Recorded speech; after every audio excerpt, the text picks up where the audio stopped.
Ayan mga master, dito tayo nag home service. Ang problema daw nito is may power naman pero hindi umikot ang ilisi. So ayan, napakarumi pa. Ayan, may portable dito na parang aircon. Yan dito. So nawala siya. So i-check natin kung paano natin to i-repair.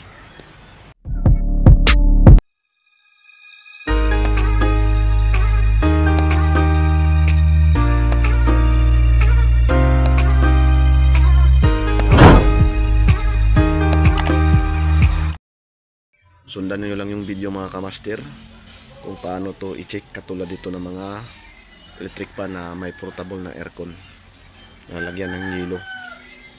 So sundan nyo yung video, mabilisan lang to natin pag-check, hindi na natin pabain.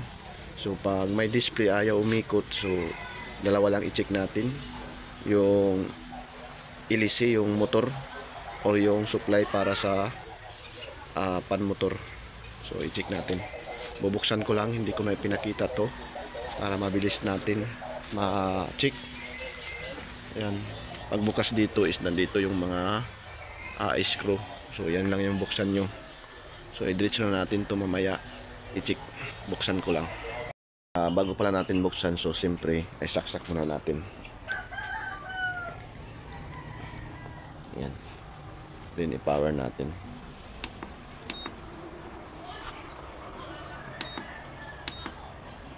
Yan, i-speed natin. Ito mode. Speed. Ayan. Then swing. So, ayan. Gumagana ang swing. Pero hindi umiikot yung ilisi. Ayan. Ayan. Hindi siya umiikot. Pero yung ilisi gumagana. So ayan, buksan na natin.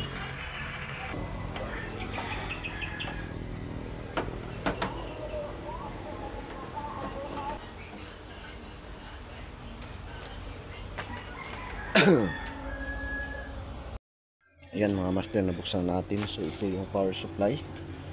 Din ito yung bird para sa mga pindutan. Din ito naman yung para sa ibubuga niya na ito ng lamig. So paglalagyan ng tubig. So dalawa lang i-check natin. Dito, ito yung pan motor. I-tester natin to kung may continuity pa ba. And siyempre kukuhaan natin dito ng voltahe, kung may lumabas ba na kung AC ba o DC. Diyan natin malalaman. So ayan, sasaksak natin ito ngayon. Din i-troubleshoot natin gamit ang tester. Mga kamaster, saksak natin. Then dito mo tayo sa DC. Ayan, naka DC. Then i-align muna natin dito sa baba.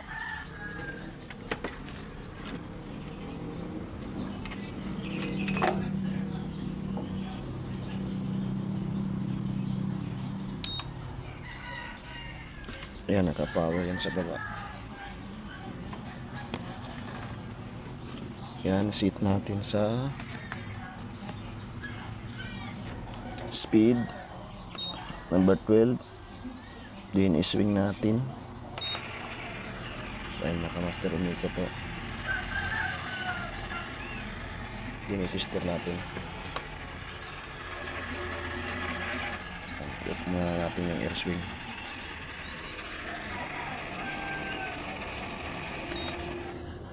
Ayan.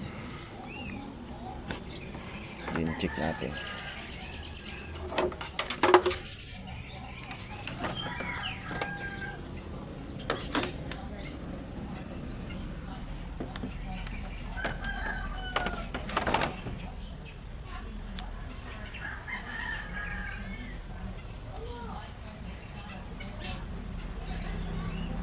Ayan, so check natin yung positive. Naka-DC muna tayo. Check natin. So ayan mga kamaster, DC yung supply niya. May nakuha tayo na 14 0.93. So ibig sabihin na ang problema nito is itong pan motor. So i-check natin sa resistance. Yan, tanggalin natin. Then i-set natin sa resistance. Yan. Tingnan natin kung may resistance ba or ano ba.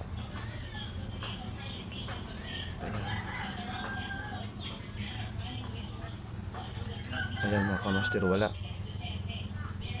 Ayan. So baklasin lang muna natin to. Ayan, unang baklasin ito. Ito. Ayan. Din yung mga screw dyan. Oh. Hindi na natin ito ipakita mamaya. Diretso na natin ito tanggal para hindi umaba yung video. Ayan, nabukas na natin. May screw dyan. Din ito, dalawa. Ayan mga kamaster, nabuksan na natin. So ito yung ano niya, laman sa loob, at ito yung nakalagay na sulat. So mag-order muna tayo dito sa Shopee. Maghanap tayo. Ayan mga kamaster, naghanap na tayo. Titingnan natin kung parehas lang ba.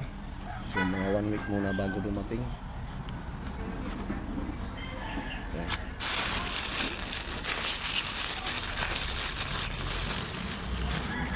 Yan, may sobra pa na tester. Di ba tayo nito na scam yung in-order natin?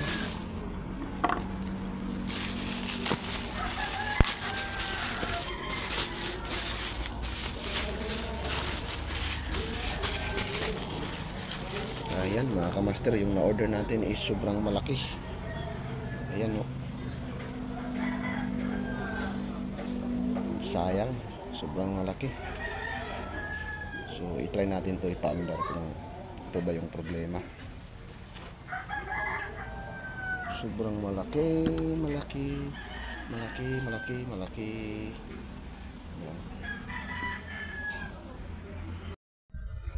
Ayan mga master, na naka-resistance tayo. Paano malaman? So, dito yung positive, ito yung negative.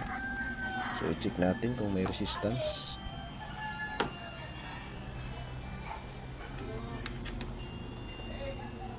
Ayan mga master, mayroon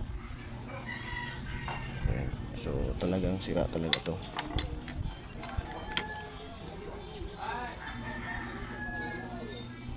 Ayan. Ang problema,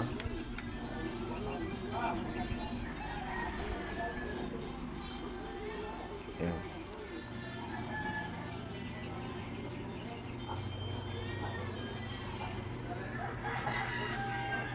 problema is magkaiba, sobrang laki.